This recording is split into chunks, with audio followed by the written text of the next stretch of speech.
back and enjoys and participates in creation. Okay?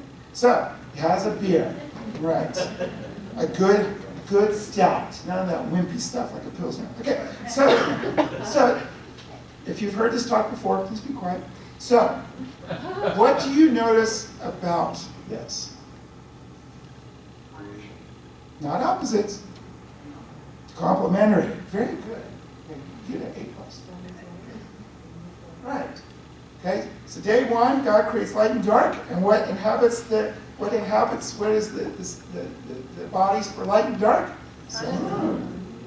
Then God creates the sky and the ocean, and what flies in the skies and swims in the ocean? Creatures. What lives on a dry land and eats them? Animals, all humans, and humans eat animal plants. So there's a pattern here. Okay. So what's the deeper truth about this? Harmony. God, so the real truth and what the Jewish people were trying to get across is that God created everything to be in harmony. So when you study this, when you go beyond the words, this isn't the Jews had no interest in creating a scientific text. That's not where they were at. You know, they were trying to understand the deeper story. When you go underneath, you find the deeper story of harmony. That it's the very core, there's a deep harmony that underlies all of the universe. And this man on Twitter, his name is Cy Gart. He was actually an atheist and a scientist, and he converted to Christianity. And he caught this as well. You know, the Bible starts with chaos, but then it says, it doesn't tell us why it's there. This creation story is about God bringing from the chaos, bringing in harmony and peace. Now, do you know what story follows this out right after this? The other story of creation. Very good. And then after that, we get Adam and Eve, and they just kind of mess up all the creation because they don't follow their harmony, and they create chaos and death. But if you want to hear more about this, come to Snows during Lent, because I'm giving talks on this. Fair warning. All right? And those talks are relatively cheap. I think they're only $100 a night. Okay. So we humans are created to be in harmony with God, with the world around us, and with each other. Harmony resides within us. That is our reality. So the truth doesn't get found with superficial, literal readings of Scripture, but is found through the study and going deeper into the context into our story. So, having doubts that this literally is true helps us to find a deeper meaning. And I think this is what the kids, young persons, the people are searching for. They want to know how many days the world was created in. They want to know where is God and how do I fit into this? Making sense so far? A poem. I love this poem. This is a poem by Simone Weil. It's called A Case for Contradictories. And a case for contradictories, both of them true. There is a God, and there is no God. Where's the problem? I'm quite sure that there is a God in the sense that I am sure my love is no illusion. I'm quite sure there is no God in the sense that I am sure that there is nothing which resembles I conceive when I say the word. She's saying is, there's a God, but whenever I say God, I know nothing what this God is. And so it's a way of, I loved how she's balancing that out. Okay? So she's taking us to these answers. So she has her doubts. That's okay. So where are doubts in our scriptures? Well, there's lots of doubt in the scriptures. Okay, and they come to us. So traditionally we hear this passage on the second Sunday of Easter. And this is the gospel about poor, doubting Thomas. Okay? Now, I'm not going to read this all. It's up there for your reference. But here's what I believe. I think we tend to overplay and we misuse doubt. And poor doubt gets a bad rap. We even get it mistaken, or we'll mistake doubt for a sin. I hear people, again, usually older people from 1810 by Father Sheamus, who come to confession and they say, Father, forgive me, I had some doubts. I'm like, good for you! They're shocked. Because they've been taught that's wrong. You must believe that the belief is this. Okay, you must always. That's bad. But look at Thomas's doubts. Thomas had his doubts, and it led him to making the statement in all the Gospels. So we know the passage. This is the first Sunday, the day of the resurrection. Jesus appears behind the locked doors to his disciples, except Thomas wasn't there. We don't know why, but who cares? But he appears to them and says, peace with them, and blah, blah. And they're all excited. The Lord is raised. So they go find Thomas. Guess what? He says, I don't believe you. Show me. Okay, I need to know. He needed certain proofs. I'm like, come. So he comes the next week. And again, Jesus appears in this great passage. And so, noticing Jesus' response to Thomas with his doubts, he very clearly knows Thomas had his doubts. Okay? But what does he not do? He doesn't yell at him. He doesn't accuse him. He doesn't give him any recriminations. He doesn't make him feel bad. What does he say? Thomas, come here. Put your hands in my hands and your fingers at my side. And know. That's a famous painting by Caravaggio. I love Caravaggio, by the way. And Thomas. Now, Caravaggio, most artists, I think, get it wrong. As we go to the passage, Jesus invites Thomas to put his fingers into his hands and his side. Does Scripture ever say that Thomas does it? No. Thomas makes that statement right away, my Lord, my God. I think Thomas only heard love of Jesus, not recriminations, but love and acceptance by Jesus, got it. Says, of course, this man who did everything that I know, he has to be Jesus because he's open to this. And so Thomas, I don't think ever did this, but it makes a much better painting this way. So doubts are there. Again, doubts and curiosity are part of who we are as humans. We explore the world around us, and we explore all of creation. That's how we learn and grow. Our senses inform us, our six senses. They provide input, and then, these wonderful brains that God gave us help us to put it all together, and then even go beyond that superficial ability to perceive a deeper meaning, to make connections. That's how we hypothesize and theorize, and that's how we grow and expand our base of knowledge. And that includes our theology as well. See, God is bringing us along and encourages us. There's another great story of doubt in the New Testament. We just heard this a couple weeks ago. Here's Mary. She's a teenager. An angel says, hey, Mary, how you doing? What? Yeah? It says she was greatly troubled, and then she pondered what sort of greeting this would be. And the angel tells her, hey, this is what God wants to do with you. She's like, how can this happen? Because I don't hang with guys. They're yucky. Okay? So she has her doubts. The Holy Spirit says, just chill. God's in control. Relax. And everything will be fine. And Mary, even though she doubted, said, okay, I will trust you. And that's what she does. And in fact, we heard it again on January 1st of the readings. Luke often has Mary pondering. See, Mary doesn't have all the answers. She doesn't get that all the way. It says she ponders, meaning she's like, what do these strange men who are coming to visit me and these strange shepherds, what do this all mean? What does this mean? What is my son? So she's pondering. She's thinking about this. She doesn't have the answers. She's patient. She's going to wait for those answers.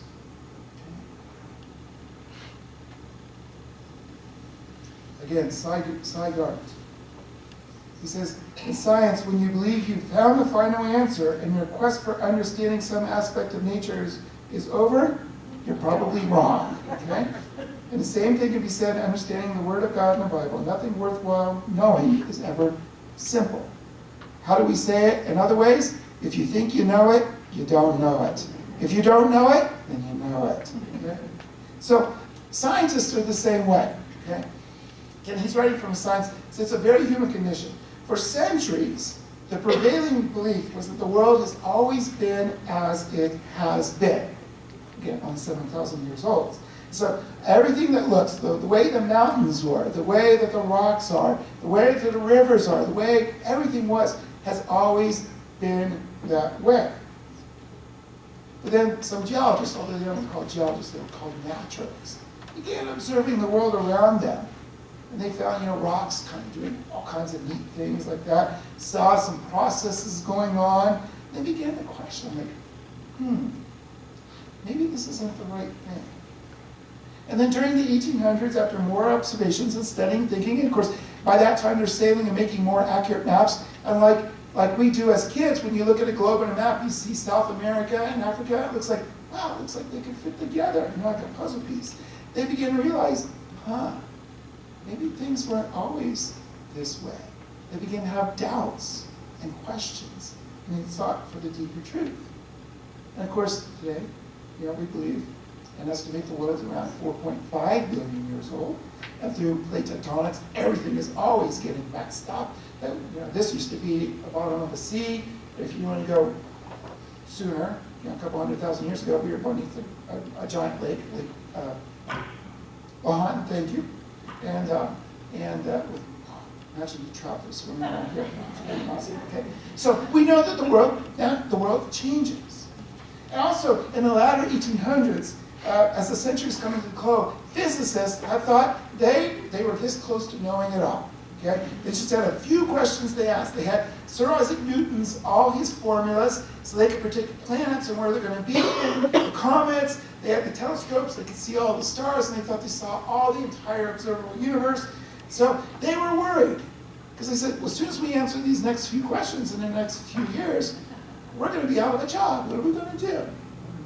But then a certain scientist, unemployed by the way, working in a patent office in Switzerland, who had some doubts, began to question, think differently, and revolutionize the way we think about our universe. That's Albert Einstein. He changed. He thought about his theories on relativity, light, and physics. All the sciences just changed. Our whole world, our whole understanding of the universe changed. Now we say the universe is around 13 billion years. And of course, did they meet with resistance? You betcha. Not just from religious folk. There are an awful lot of science folk who say, no, you're stupid. No, the universe doesn't change. It's always been this way. But they persisted. And in fact, one of the persons to help move this forward, if you've never heard of him, is Father Georges Lemaitre. He was a Belgian priest. And he took Einstein's ideas. He actually helped Einstein with his math, because Einstein forgot to carry a 1 or something, so it was wrong. So he corrected Einstein's math. But he also took in his theories and said, well, if the universe is expanding, then it must have expanded from something. And he's the one who figured out contraction. Now, he didn't call it Big Bang Theory. Someone else did. They were trying to make fun of it. But as you know, whenever someone tries to make fun of it, as soon as you own that derogatory term and make it your own, you take away it. So Big Bang Theory, Catholic priest. So asking questions is part of our human experience. Questioning, too, is part, especially, of a child and an adolescent experience. Kids love to ask questions about varieties of topics. Why is the sky blue? Do the dogs go to heaven? How many angels fit on the pin of the head? Famous one that Thomas Aquinas worked on. And then they'll ask more really deeper questions. Like, why did this have to happen to my grandpa and grandma? And I think sometimes, though, we lose that as adults. We either think we know it all, therefore we don't have to ask any more questions. Or sometimes as well, I think I've encountered people, we're scared. We're scared to know the answer. We're scared to be changed. And then we'll use the excuse, well, if I ask questions, God is going to get angry at me, okay? And then we'll transfer that fear to our kids, to our young persons, even our adults in our CIA. And so I'm going to take away that excuse right now.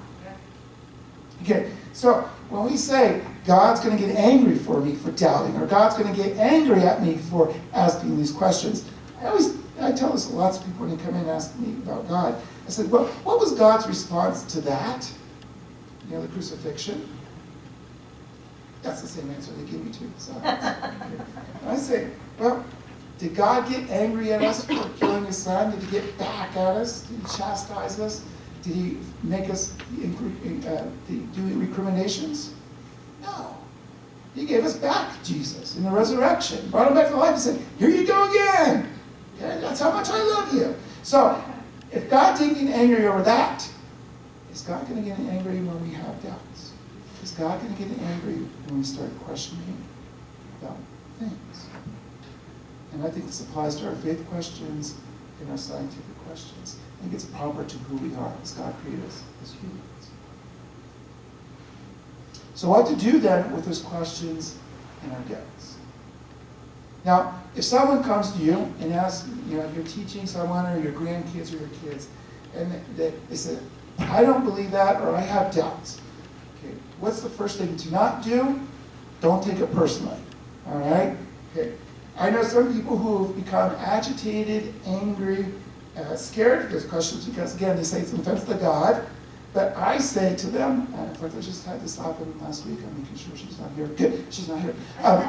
She had this. She was this person who I know, I love, known her for years. Had someone close to her question about certain things. She was all upset. I'm like, well, that's your ego. Okay. It's usually if we're angry, upset, we're not going to offend God. I mean, if we didn't offend God by doing that, do you think someone who doesn't believe in whatever, God's going to offend that? No. It's usually our own ego that's responding. So we need to take a breath, okay, be patient, be calm. Okay. And then, with the doubts and questions, calm down, because we don't have to defend God either, because God's a pretty big person. God can defend God. Okay? But I was telling people, okay, sit with the person. Listen to them, especially the teens and the kids. Listen for the questions, because usually, as always, I think a lot of those questions on the surface are blatant, superficial, but there's a deeper question underneath. When they ask, well, I don't know if I believe in God. Okay, well, maybe there's a deeper question underneath. Maybe they're doubting about who they are. And of course, all teens, especially, always doubt who they are. That's part of life experience. And it's like, okay, let's go deeper. Let's explore this. I don't think we need to rush and try to give them the data, because I think that might just cut it down. Okay. Now I know sometimes when they said you got to do this, and sometimes maybe sometimes as Sigmund Freud said, sometimes the cigar is just a cigar. Okay. Maybe they are just simply asking a question. We can give information. That's how the relationship knows. If you know the person, you can always figure that out. Okay. But sometimes we have to sit with them. I think especially with teens and adults, and kind of go back and say, okay, what's going on? And say, you know what? I don't think I have the answer. I remember a question I had in seminary. And my big question was, well, how does Jesus dying on the cross save us? Now, I didn't doubt that Jesus saved. I just didn't understand the mechanics. That's kind of my scientific mind working. And so what I did with that question is I asked around, but frustratingly enough, my professors could not or would not answer for me. Or gave me an answer that I thought was relevant. So I undertook it, and it took me years, and I'm still working on it. But here's the fun part: when you start on this journey, how God kind of messes with you sometimes. You think you're going that way, and God says, "No, you're going to go over here," and that's what I did. And God takes it, and I've grown so much from asking that simple question. And I still ask. It's not a simple question; it's a question. I doubted what they were telling me. I doubted the mechanics. And so I searched that. So stay around for it. Again, when someone asks a question, okay, let's explore this. And then if we have our own questions, again, stick with it. Don't be panicked by that. Search it out. Find someone who's maybe a little bit wiser. Not me. Find someone who's a little bit wiser and explore it. Read. We're all smart. The internet gives us access to lots and lots and lots of books. We can figure it out. Again, Seigart, what does he say? He says, learning to ask the right questions is as important as finding the answers. Okay, it's that journey of questions. And when we have doubts, this can lead us to a better, bigger, deeper questions, more meaningful questions. And so these really become great teaching moments, learning moments for all of us involved. So for me, when teens and adults are asking questions, I love it because it actually means often that means they're thinking. You know, if they just sit there.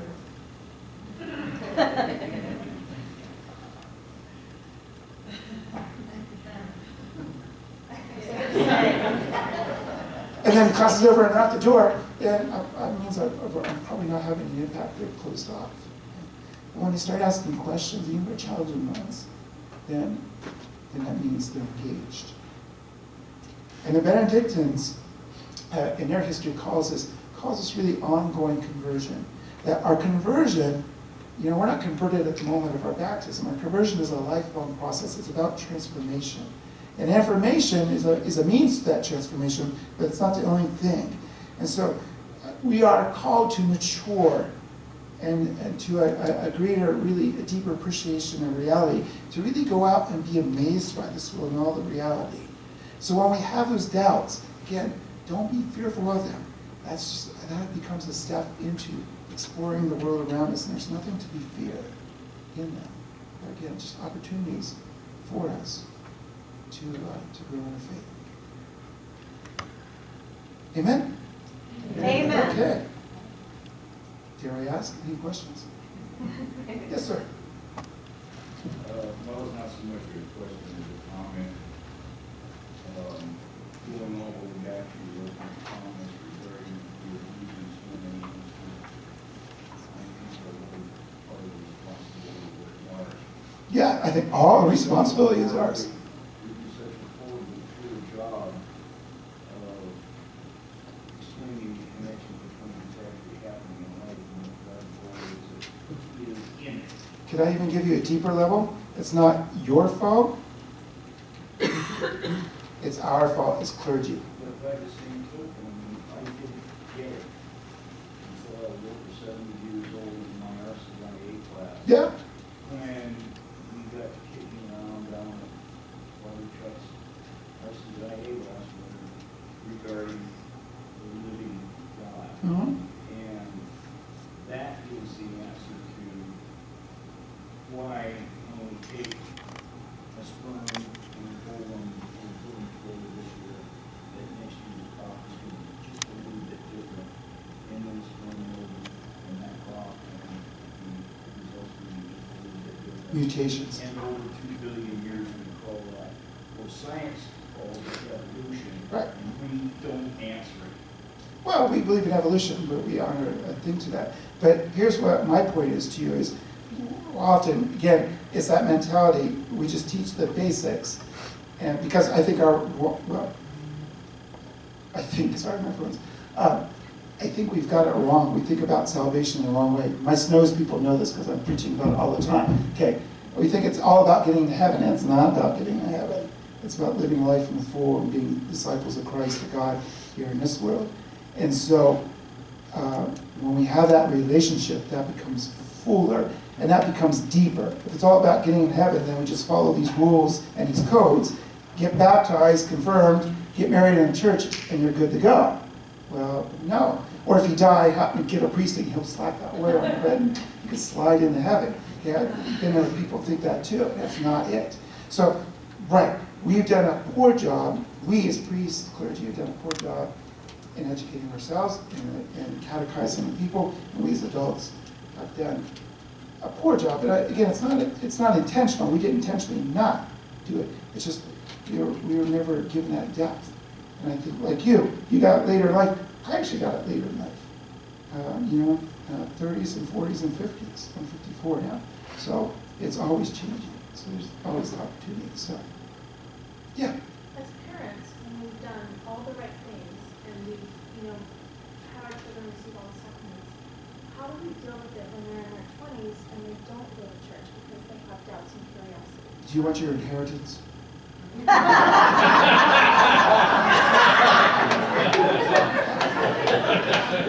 You're asking the question most people ask. And I always tell people, first of all, you can't make them, you can't make them at 20, you try to live, here's my response to them, is we try to provide an example. You can't explain why they should go to church. The only thing you could do is here is why I go to church. Here's where I find meaning. This is how it strengthens me. This is how I find relevance. Because you can sit there and badger them. Marna, you're going to go to church because God is going to be angry. The Maud, who is old enough to remember Maud? God will get you for that, Arthur. Okay? It doesn't work. They say, here's what who heard John Cusack's talk last night too? It was good. But he was addressing that too. And he said, I failed as a priest. That kind of thing. Is that idea is to show us. Now, I'm one of 7, and I'm the only one of 7 that goes to church. Because I have to, because I get paid to. None of my siblings go. Okay? None of my siblings go. We were all raised the same way. So, but again, I love my parents. They still go. They're celebrating their 60th anniversary. They did their best. They've been growing up in the 60s and 70s. But again, I was never explained why we were Catholic, why it was important to go to Mass. I went because I'm a people pleaser, so it pleased my parents to go. So I'm always, and then I, eventually in my 20s and 30s, I had to own it and go because I bought Chorey. So when our kids in our 20s and 30s, I see a few young persons here, is we need to model it and live it. And faith has to become a personal experience. I'll let you follow. What happens when they start having children and they don't want their children baptized? I mean, I don't want to be that parent, Right. but I have that expectation. Right. So how do we deal with that to get them right? I try. Yeah, so again, you can't force, I was talking with another couple, I'll get you next, Robert. I try everything. Yeah, don't try guilt. Because guilt says something is bad. Mother's Day. I do Yeah. on Mother's Day. Yeah. So, actually, I was talking with a couple, they're going to get married here in June, and they're like, they have a niece the same way. They're like, we're going to subtly try to convince her to do this. But anyway. Again, if they don't want to, again, we don't force baptism. But again, I just come to, okay, the child's not baptized, but we believe in merciful God. Is that child going to go to hell because again, we don't believe that. Baptism is a way entering them into the life and disciple of Christ. And if they're not ready, they're not ready. Again, think by word and example and as being a good grandma, they'll be intrigued by that and be patient.